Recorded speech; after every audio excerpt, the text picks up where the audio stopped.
Eu queria compartilhar uma palavra de Deus com você, uma palavra de Deus que está em Lucas, capítulo 1, versículo 37. Lucas 1, 37. Essa palavra foi dita por um anjo. Recebe essa palavra que um anjo disse. O anjo disse em Lucas 1, 37 isso. Pois nada é impossível para Deus. Nada é impossível para Deus. Essa não foi a palavra que eu planejei hoje. Eu planejei hoje falar sobre 3 valentes de Davi que aparecem no texto de 2 Samuel, capítulo 23. O Espírito falou comigo que eu precisava falar para você sobre isso. Que eu precisava ajudar você a perceber algumas lições muito importantes no testemunho da Eliette. Ontem, nosso irmão Neivan me contou que durante a campanha de oração, ele estava vivendo uma crise de dor de cabeça, tipo enxaqueca, nível hard. Ele estava tomando remédio há algum tempo. Depois eu vou deixar, não hoje, mas outro dia eu vou deixar o Neivan contar essa história para vocês. Ele estava tomando remédio, mas não passava, estava com dor de cabeça já há algum tempo. E aí ele começou a ficar meio chateado com isso e começou a perguntar a Deus por quê, o que estava acontecendo. E aí Deus falou assim: olha o texto, chame os presbíteros da igreja para te ungir com óleo. E aí ele falou: mas Senhor, qual dos presbíteros? São tantos. E aí Deus falou para ele: chama a Teca, pede ela para te ungir. E aí ele pediu a unção da Teca, a Teca ungiu ele naquele momento, e ele já sentiu alívio. A dor ainda existia, mas reduziu aquela sensação de desespero com a dor. Porque uma coisa é a dor, você vê isso no testemunho da Eliette. Uma coisa é a dor, outra coisa é a dor desesperada, é aquela sensação de que esse troço não vai parar nunca. Quem já sentiu isso, pior do que a dor é a sensação de que ela não vai passar. Quem já teve uma dor crônica, persistente, insistente, recorrente, sabe que a sensação de desespero com a dor é pior do que a própria dor. E aí aquela sensação já tinha passado, já tinha aliviado. E o Neivan disse que ele dormiu e no dia seguinte não tinha mais dor alguma. Ele estava totalmente curado. Mas eu quero pensar nesse curar de Deus com você. Eu quero pensar nessa fala que o anjo fala para Maria, pois nada é impossível para Deus. Nada é impossível.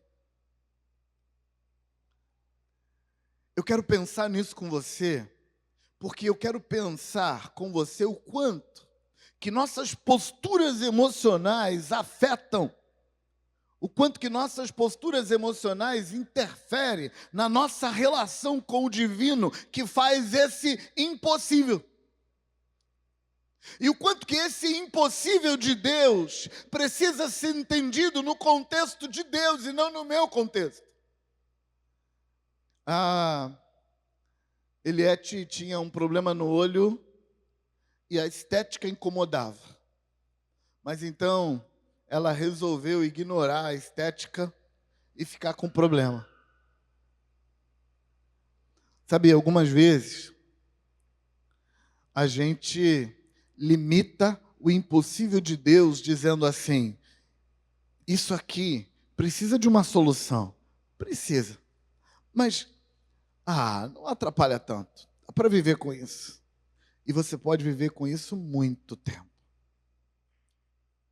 Por um tempo era só uma estética que dava problema e uma dor suportável. Então a dor aumentou um pouco e a Eliette, que é uma guerreira, que não tem medo de dor, disse consigo mesma: deixa a dor aqui, depois um dia, quem sabe, ela já estava pensando na possibilidade de fazer uma intervenção. Mas não está tão difícil assim. E talvez essa seja uma desvantagem dos guerreiros. Sabe, eu sou um desses. A dor não me incomoda tanto. Mas às vezes eu reconheço que o fato da gente ser resistente demais, ser resiliente demais, faz a gente atrasar os milagres e a intervenção de Deus. Porque a gente não bate na porta logo. A gente adia, bate na porta porque se eu aguento. Então a dor ficou insuportável. E a Eliette sentia dor demais. E a dor estava deixando ela pirada de dor. E agora então, todas as sensações que ela adiou, que ela reprimiu, que ela empurrou para lá, começaram a vir à tona porque agora tinha muita dor. E agora, junto com a dor, vem a pergunta: cadê Deus? Por que Ele não faz? E então, a oração e a dor a guiam para deixar Deus fazer através do médico. Escuta isso. Para Deus nada é impossível. Então, por que Ele vai usar o médico e por que Ele não vai curar sem o médico? Eu me lembro de algum tempo atrás, uma irmã veio ao meu gabinete para me falar de um problema de saúde que ela tinha descoberto recentemente. E ela veio me pedir para concordar com ela, para me envolver com ela. Ela me disse: pastor, eu preciso que você exerça fé comigo, porque eu já fui no médico, o médico já fez o exame, já disse qual é o problema, e o médico já disse que o jeito de resolver isso, palavras dela, é na faca. E eu sei que ela queria dizer que era uma cirurgia, mas ela disse: é na faca, pastor. E ela me disse: pastor, eu não queria passar pela faca. Eu quero que você concorde comigo, que você ore comigo, para que Deus me cure sem eu ter que passar pela faca. E aí, quando eu vi nos olhos dela aquele pavor, aquele medo, eu percebi que o não querer passar pela faca, que ela estava colocando como fé, não era fé, era medo da faca. E, gente, é muito fácil, quando você entende que para Deus não há impossível, como disse o anjo, é muito fácil de você confundir fé com medo. Ela tinha tanto medo da faca, que ela resolveu dizer que tinha fé, que Jesus ia curar ela sem passar pela faca. Depois de escutá-la e perceber que tinha medo na alma dela, eu perguntei: por que você meio que exige que Deus te cure sem passar pela cirurgia? E ela me disse: pastor, eu passei por uma cirurgia há uns 10 anos atrás. E aquela cirurgia foi muito traumática, porque eu morri na cirurgia. Eu fui trazida de volta. Eles me ressuscitaram. Mas a experiência de morrer na mesa de cirurgia foi muito traumática para mim. E toda vez que eu pensava naquela sensação de morte, aquilo me fazia muito mal. Na época ela não era crente. E eu acho que morrer sem ser crente deve ser horrível. Ela se converteu, inclusive, logo depois disso. Então ela deve ter sentido, na experiência de morte, ela deve ter sentido o peso do outro lado, e aquilo traumatizou. E ela faria qualquer negócio agora para não ter que viver aquela experiência de novo. Então eu disse para ela: será que Deus não quer justamente te dar uma outra experiência, igual àquela, para te curar, não só do problema físico, mas também para te curar desse medo, desse pavor que está aí na sua alma? Deu um pouco de trabalho, ela precisou chorar, desabafar, botar para fora o sentimento ruim.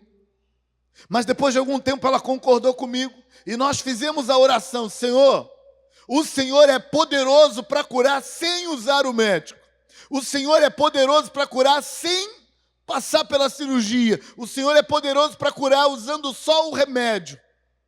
O Senhor é poderoso para curar sem usar remédio nenhum. O Senhor é poderoso para curar do nada, do zero.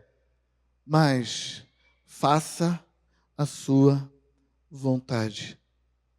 A gente confia mais no Senhor do que na gente. Sabe, muita gente conhece a fala de Jesus quando estava no Getsemani.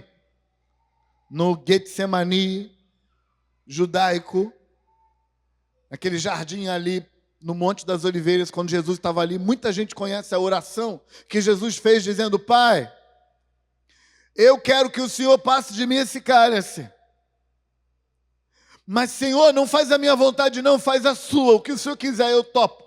Muita gente conhece essa oração de Jesus, mas poucas pessoas sabem que Jesus não começou essa oração assim. Que Jesus começou essa oração assim: Pai, eu sei que todas as coisas te são possíveis. Todas as coisas te são possíveis. Eu sei que nada é impossível para o Senhor. E eu sei que o que eu vou te pedir não é impossível para o Senhor.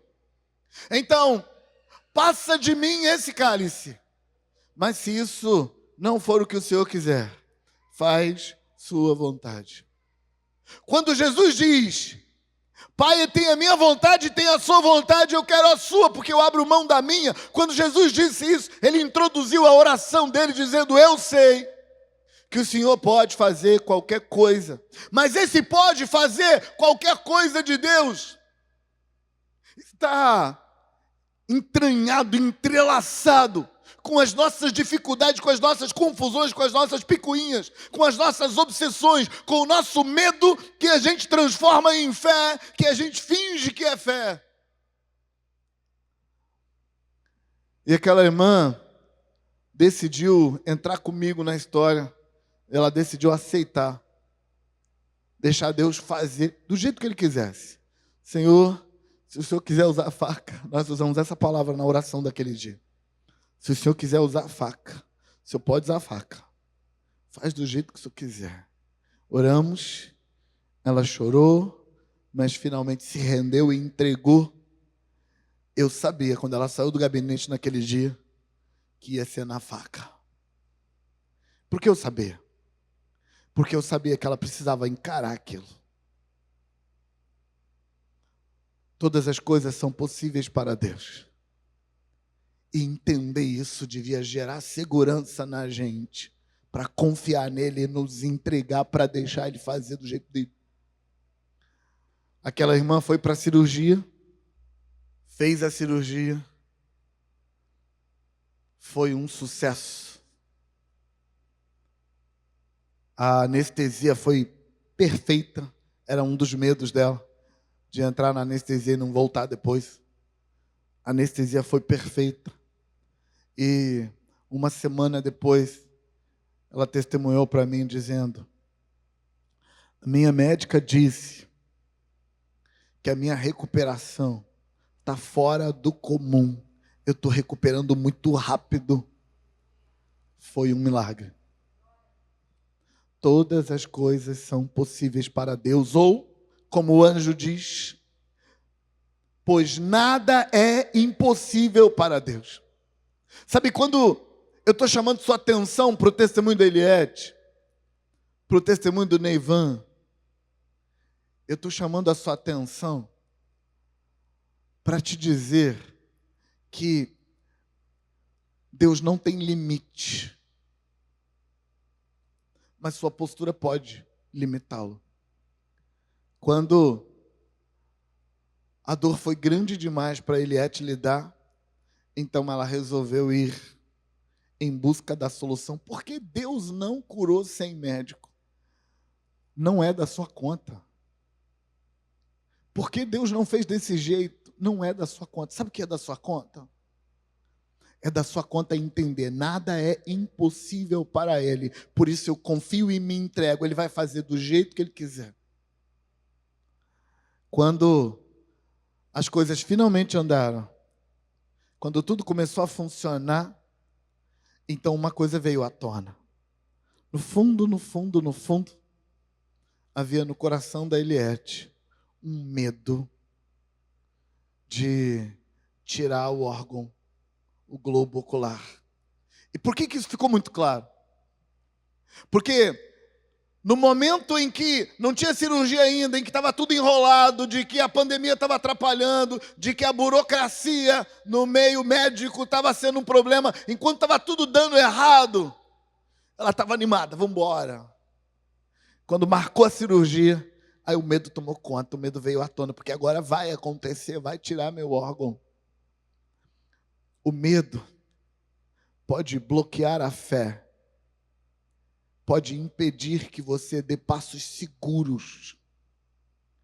O medo pode impedir que, em vez de você receber o socorro de Deus para mudar a situação, que você fique adiando e vivendo debaixo de ser refém de alguma coisa que te faz mal, de alguma coisa que faz mal para a sua família, de alguma coisa que faz mal para a sua vida, de alguma coisa que faz mal para o seu casamento, que faz mal para a sua saúde, que faz mal para os seus relacionamentos. O medo de deixar Deus fazer do jeito dele pode atrapalhar tudo.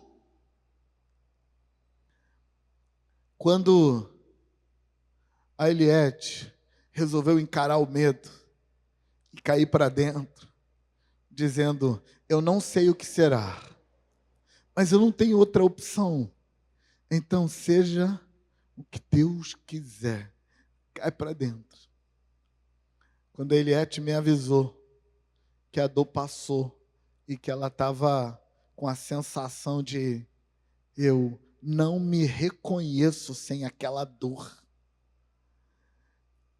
Eu pensei, era isso que Deus queria há anos atrás. E quem bloqueou tudo? Foi Deus? Não. Nós bloqueamos, nosso medo bloqueia, nossa dificuldade de tomar decisão e cair para dentro, de se entregar, de se arriscar nele, atrapalha Deus, porque Deus precisa respeitar o nosso livre-arbítrio. Sabe, tem uma história bíblica, Evangelho de João, capítulo 9, a história de um homem que estava há 38 anos paralítico na beira de um tanque chamado Betesda. Há controvérsias, mas eu acho que aquele tanque era um tanque pagão. Quando você olha para a história, você percebe que a nação grega tinha dominado aquela região. Tanto os gregos do norte, quanto os gregos do sul, que dominaram a partir do Egito, tinham dominado aquela região. Portanto, a cultura grega tinha sido imposta ali. Esse momento em que Jesus aparece é imediatamente após o governo grego da região. Portanto, havia um deus da medicina grego chamado Esculápio, e ele tinha uma filha chamada Farmácia. E encontraram escavações ali na região do tanque de Betesda, achando marcas arqueológicas, tanto de Esculápio quanto da filha dele, a Farmácia, ou Farmaqueia. A possibilidade do tanque de Betesda ser um lugar pagão existe. Tinha um homem lá, à beira de um tanque pagão, querendo cura. E ele só não era curado porque ele não conseguia se jogar na água. Notem que eu pisquei meu olho direito. Ele não era curado porque ele não conseguia se jogar na água. Coitado. E aí Jesus chega perto de um homem que está à beira do tanque para ser curado e faz uma pergunta besta, óbvia. Você quer ficar curado? Quem é que pergunta para uma pessoa que está na beira do tanque, esperando a vez dele, se ele quer ficar curado? É óbvio. Mas Jesus fez a pergunta. Sabe por que Jesus faz a pergunta? Porque a nossa relação com Deus do impossível tem muito a ver com o conjunto de respostas emocionais e psicológicas que a gente dá para essa relação com Ele. E a gente precisa entender isso. Porque muitas vezes Deus está perguntando para a gente: você quer mesmo que eu restaure o seu casamento? Quer mesmo? Eu quero, Senhor. Quer? Porque quando o seu casamento restaurar, você não vai ser mais a vítima da relação. Você não vai ser mais o vilão da relação. Se Deus restaurar seu casamento, a coisa muda. Você não vai mais poder se fingir de coitado ou de coitada para se sentir melhor no relacionamento. Você não vai poder mais ter a superioridade que você usa. Quer que Deus restaure mesmo? E esses nossos dramas, essas nossas dificuldades, esses nossos medos interferem na nossa relação com esse Deus para o qual nada é impossível. Quando Jesus disse, Senhor, eu quero fazer a sua vontade, ele disse, eu sei que todas as coisas são possíveis para o Senhor, mas eu não venho à sua presença para usar o seu poder, a sua onipotência. Eu venho à sua presença para que a sua onipotência me use. Você está aí? Escuta isso. Essa é uma geração que não sabe como é o relacionamento de um súdito com uma divindade. Essa é uma geração que ousa desavergonhadamente dizer, para que eu quero um Deus que não faça a minha vontade? E o que uma pessoa que faz uma afirmação dessa não entende, é que essa afirmação está diretamente antagônica com a ideia de divindade. Eu não posso ter um Deus e dizer, ele tem que fazer minha vontade, porque eu escolhi ele para ser meu Deus. Não é assim que funciona. Você quer um Deus? É você que faz a vontade dele, não o contrário. Divindade é alguém a quem eu me submeto. Divindade é alguém que eu deixo governar minha vida. Divindade é alguém a quem eu ofereço sacrifício. Sabe, essa geração empina o nariz e acha que tem o direito de falar mal de Abraão e de falar mal do Deus de Abraão. Eles dizem, o Deus de Abraão é um Deus cruel, porque é um Deus que pede o filho.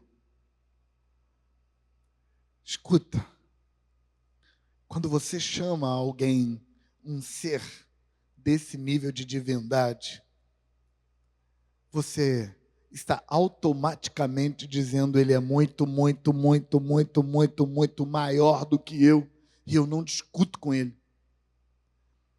Eu não questiono ele, eu me submeto. Quando Jesus diz, eu vou me submeter, eu vou ceder minha vontade, Jesus começa dizendo, pois nada é impossível para ele. Senhor, eu sei que nada é impossível para o Senhor, e por isso mesmo, eu me submeto. Por isso mesmo, eu me entrego. Por isso mesmo, eu me rendo. Por isso mesmo, eu aceito não fazer minha vontade. E não! Eu não estou me rendendo porque ele é tão poderoso que me dá medo. Eu estou me rendendo porque ele é tão poderoso que ele é confiável. Eu adorei ver a Eliette com carinha de feliz. Eu adorei ver a dor passando. E adorei ver a Eliette se achando bonita. Eu achei também, Eliette. Tá linda. Eu adorei ver os resultados pós eu me rendo, Senhor. Se o Senhor me matar, vai ser uma boa morte. Se o Senhor trouxer dor, vai ser uma boa dor. Se o Senhor trouxer sofrimento, vai ser um bom sofrimento. Mas se o Senhor trouxer prazer, vai ser um bom prazer. Se o Senhor trouxer alegria, vai ser uma boa alegria. Se o Senhor trouxer harmonia, vai ser uma boa harmonia. Porque eu confio no Senhor e não em mim mesmo. Sabe, a maioria de nós, quando lê esse texto do anjo, pois nada é impossível para Deus. A maioria de nós cresce o olho com um cifrão no olho. Sabe, tipo o tio Patinhas, diante de uma oportunidade de lucro, que aparece um cifrão no olho assim. Quando a gente lê o texto, nada é impossível. E você pensa, nada, então eu posso pedir qualquer coisa? Posso. Mas e a parte de que ele que é o Deus? Você esqueceu? Nada é impossível para Deus. Ele é Deus. Então a razão da existência dele não é suprir seus caprichos. A razão da sua existência é que é suprir os caprichos dele. Mas o que pira a nossa cabeça é que exatamente quando você cede, é exatamente quando você se rende, é que você descobre que tem mais prazer, mais alegria, mais funcionalidade, mais bênção, mais cura, mais tudo. E é justamente quando você se recusa a se render, porque você quer que Deus se renda às suas vontadinhas, aos seus caprichos, é que você não recebe nada dele. Ele é o Deus do impossível. Mas ele é Deus. Ele é o Deus do impossível, mas não é você que controla as cordinhas. A marionete dessa história não é ele, a marionete dessa história é você. Deus é todo poderoso. Ele é o Deus do impossível. Mas o chamado dele para você não é para te subornar e para te dizer assim, se você vier, se você me escolher, escolhe eu, tem tantos para você escolher, escolhe eu. Se você me escolher, aí a coisa vai ser melhor. Porque aí eu vou te dar tudo. Porque eu queria te subornar. Tem umas coisinhas aqui que eu vou te dar se você... Não é assim que funciona. Eu sei que na prática, sim, se você escolhe Deus, tem muita coisa dele que vem para você. Mas na hora da negociação, essas coisas boas que vêm não podem contar. Sabe o que deve contar? Ele é o Deus das coisas impossíveis e eu confio nele para ser o meu Deus. Então eu me rendo ao meu Deus, porque ele é o meu Deus. As coisas impossíveis virão, mas virão do jeito dele, da forma que ele quer operar. Até porque tem muita coisa sobre mim que eu não tenho a menor ideia. Tem muita coisa sobre mim que eu não sei. Tem muita coisa sobre o meu passado que eu não sei. Tem muita coisa sobre o meu futuro que eu não sei. E porque eu não sei de mim, eu não sei do meu passado, eu não sei do meu futuro, eu não sei quase que de coisa alguma, eu preciso me render a ele e confiar nele e aceitar que ele me empurre para onde ele quiser. Escuta uma coisa. O Deus do impossível é o Deus que faz milagre e que tira a gente de uma vida de dor por causa das nossas dificuldades e ele leva a gente para uma vida de alívio, de prazer, de alegria, de contentamento. Mas essa não é a razão da existência dele. Ele simplesmente é. Antes de mim, antes das minhas necessidades, e a razão porque ele me trouxe à existência é uma razão dele. E eu preciso me entregar a essa razão.